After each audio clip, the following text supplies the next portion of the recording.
God is on the move. That was Seventh Time Down, and you're tuned to KPRD here on your Thursday morning, 16 minutes after 8. And we have a special guest with us this morning.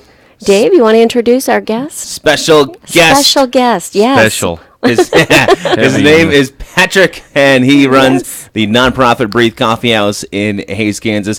And you guys have been really focusing on ministering in the community. You guys have been working to help provide meals sometimes, and just a lot of ways to bless people and show them that God loves them and He's there for them, and that they can have that relationship with Jesus Christ.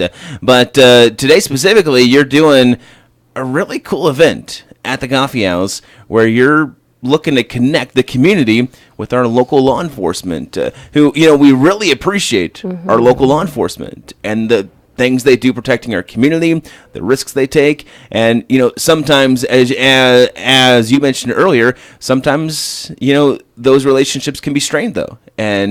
And sometimes we feel nervous talking to our local law enforcement. But you guys are doing something today to help with that, right? Yeah, I mean, it's, if I ask you right now, hey, if you wanted to talk to a police officer, how do you do it? And it's not to say it's necessarily difficult to show up at the station, and I'm sure they would love to talk to you, but that's not necessarily in our comfort zone. And so it's difficult to figure out how to have that conversation. And so we wanted to create an environment, which really, honestly, is completely what the whole Breathe concept is in my heart and in my mind, was how do we create a place where it's just comfortable to have conversation first, and then push a little bit to say, well, let's have conversation about things that matter. Let's interject who we are and what our values are, and what we know is the solution in life into these conversations. And so we have an opportunity here to invite police officers in. And I talked to Chief Scheibler, and he was all for it, and that we could actually have just human beings who really, maybe you don't know, but police officers are actually human beings, and just talk to them. To be motivated to do what they do takes a big heart. Yeah. It takes a special person to do what they do. And I think a lot of the ongoing controversies, it's easy for us to think about them in a different light, or to think about them in terms that they have different motivations than they actually do. So how do you cross that bridge? We'll give them an opportunity to talk to people just as a human being. And so we invited them down. We're going to do just a coffee shop style conversation. People sitting around a table having conversations with other people. Yeah. So someone walks in the door. They think, okay, sounds intriguing. Kind of walk through how that's going to work out for them. They're kind of curious. Okay, so I walk in, and then what? Then what? Yeah. Well, and I wish I had great answers to all those things, because I say the environment's already there, I think, to encourage people to talk. But how do you then, in fact, get them there? We've set up the basement. We have an upstairs and downstairs at Breathe, and we've set up the basement so that we could reserve some space and at least make it a little bit more quiet. And then we're going to have from 4 to 6 people per table.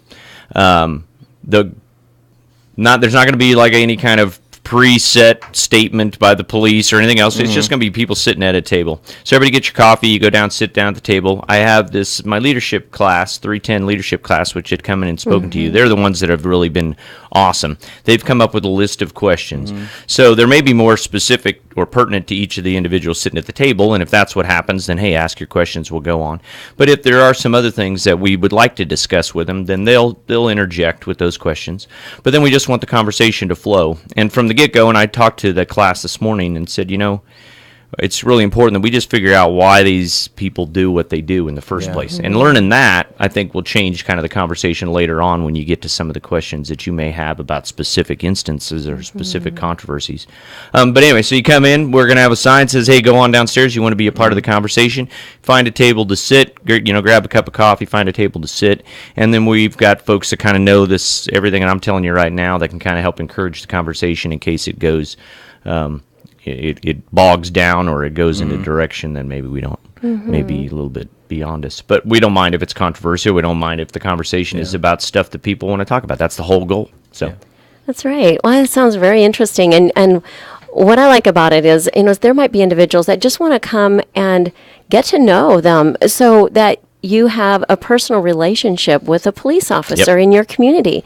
And that might be asking them if they're married, if they have children, what are their things they like to do when they're not working, and what made you get interested in becoming an officer? Those just basic questions that establish the foundation of a relationship. Yeah, and makes it totally different than in how they're doing a job, and their job is hard. And so, learning those baseline facts about people change how you view them. And, and something else kind of even broader in the whole point of what we're trying to do through dialogue is that my heart is on how can I encourage people or disciple people to say, if we're going to engage in our communities, how do we do it best? Well, a lot of the experiences I've had over the last 15 years of ministry, there are times where it's like, I don't know what to do because it's outside of my outside of my ability to deal with.